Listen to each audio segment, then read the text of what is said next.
கர்த்தருடைய நாமத்துக்கு ஸ்தோத்திரம் உண்டாவதாக. பரிசுத்த அலங்காரத்தோடு என்னை தொழுது கொள்ளுங்கள் என்று தேவன் சொன்னார். நான் நினைத்தேன், எல்லோரும் பாவிதானே, எப்படி பரிசுத்த அலங்காரத்தோடு தொழுது கொள்ள முடியும் என்று.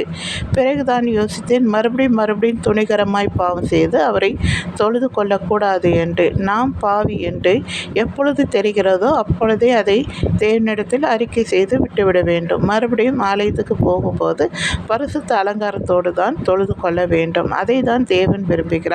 கணவன் மனைவிக்குள் பரிசுத்தம் காணப்பட வேண்டும். தாலி கட்டுவதற்கு முன்னும் தாலி கட்டின பிறகும் தேவாலயத்தில் தேவ சன்னிதானத்தில் வாக்குறுதி கொடுக்கிறோம். உன்னை தவிர வேறு யாரையும் பார்க்க மாட்டேன், நேசிக்க மாட்டேன், என்னுடையது எல்லாம் உன்னுடையது, உனக்குள் உண்மையாக இருப்பேன் என்று. அதை என்றும் மறந்து விடாதீர்கள்.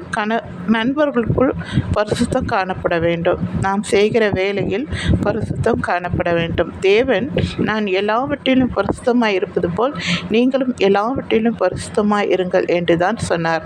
அதனால் நீங்கள் எல்லாவற்றிலும் என்னையும் சேர்த்து தான் சொல்லுகிறேன், நாம் எல்லாவற்றிலும் பரிசுத்தமாய் இருக்க வேண்டும். பரிசுத்தம் இல்லாமல் தேவனை ஒருவனும் தரிசிக்க முடியாது. அதாவது தேவனை பார்க்க முடியாது. பரலோகத்துக்கு போனாதான் தேவனை பார்க்க முடியும்.